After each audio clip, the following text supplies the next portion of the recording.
স্বামীকেও স্ত্রীর মনে রাখতে হবে সে আমার স্বামী, এর পায়ের নিচে আমার জান্নাত, সবচেয়ে বড় শ্রদ্ধার পাত্র, এর চেয়ে বড় শ্রদ্ধার পাত্র কেউ নাই। যদি স্বামী হুকুম করে, বাবা হুকুম করে, কার কথা মানতে হবে? যদি স্বামী হুকুম করে, মা হুকুম করে, কার কথা মানতে হবে? যদি স্বামী হুকুম করে, উস্তাদ হুকুম করে, কার কথা মানতে হবে? যদি স্বামী হুকুম করে, বাদশা হুকুম করে, কার কথা মানতে হবে? মনে রাখতে হবে, এইটাও মনে রাখতে হবে যে সে আমার স্বামী, আমার সেরেতাস, আমার মাথার মুকুট, সে আমার সবচেয়ে বড় শ্রদ্ধার পাত্র, সম্মানের পাত্র, ইজ্জাতের পাত্র। সে আমার রাস্তা, জান্নাতে যাওয়ার রাস্তা, সে আমার জান্নাতে যাওয়ার সিঁড়ি, সে আমার জান্নাতে যাওয়ার ওয়াসাইল। যদি এই ভাব মহিলাদের মধ্যে থাকে আর স্বামীর মধ্যে থাকে সে আমার স্ত্রী, আমার সহপাঠী, সহধর্মণী, অর্ধাঙ্গুনী, বলেন তো সংসারদের অবস্থাটা কি হয়? এই জন্য ভাই দিনের মধ্যে মহব্বত, দিনের মধ্যে ফায়দা, দিনের মধ্যে ভালোবাসা, দিনের মধ্যে সম্মান, দনের মধ্যে ইজ্জত, দিন অনুযায়ী চলো মহব্বত বাড়িয়ে যাবে। আসলে দিন মানি না, দিন বুঝি না, দিন অনুযায়ী চলতে চাই না। তুমি কি তোমার স্ত্রীর খেদমত করো কোনোদিন? বেচারি প্যাডে ব্যথায়, মাথা ব্যথায়, অস্থির, একদিনকে মাথা টিপে দিছ?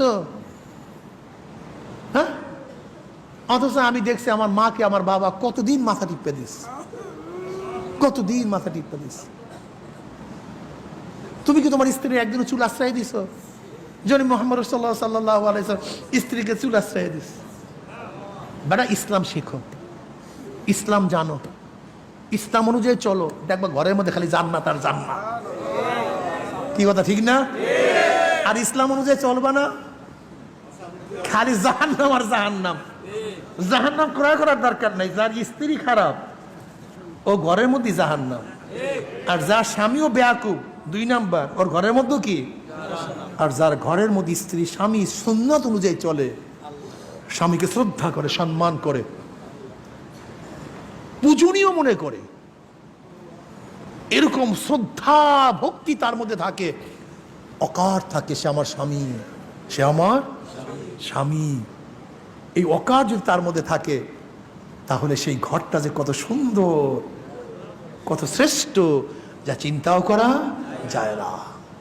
জনাব মুহাম্মদ রাসূলুল্লাহ সাল্লাল্লাহু আলাইহি হাসি দেওয়ার পরে হাফসা রাদিয়াল্লাহু তাআলা আনহাকে কিছু বলার পরে ওমর ইবনে খাত্তাব রাদিয়াল্লাহু তাআলা আনহু নবীকে বলেন, ইয়া নবী আল্লাহ, আপনি দুজাহানের বাদশা, সমস্ত নবীদের সর্দার, আর রোম পারস্য বাদশারা এত আনন্দ করে, ফুর্তি করে, সুখ শান্তিতে বসবাস করে, আর আপনার অবস্থা এই, আপনার ঘরের অবস্থা এই।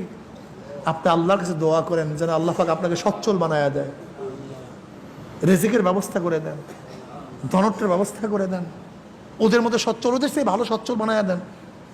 নবী আলাইহিস সালাতু ওয়াস সালাম বলেন, হে ওমর, তুমি কি চাও আল্লাহ পাক আমাকে সব দুনিয়াতে দিয়ে দেব? আল্লাহ পাক ওদেরকে দুনিয়াতে দিছে, আর আমাদেরকে আল্লাহ পাক রব্বুল আলামিন ভরপুর আখিরাতে দান করবেন। ওমর রাদিয়াল্লাহু বললেন, ইয়া নবী আল্লাহ, আমি ক্ষমা চাই, আমাকে মাফ করুন। এই হলো আমাদের শিক্ষা, আমাদের নবী আলাইহিস সালাতু ওয়াস সালাম চরিত্র এবং তার আখলাক। প্রিয় ভাইরা আমার, সাহাবাদের ইতিহাস থেকে, ঘটনার থেকে আমাদের চরিত্র গঠন করতে হবে, ত্যাগ শিখতে হবে, জানতে হবে ইসলাম কি জিনিস, ইসলামে চলার পরে তারা কত ত্যাগ করছেন।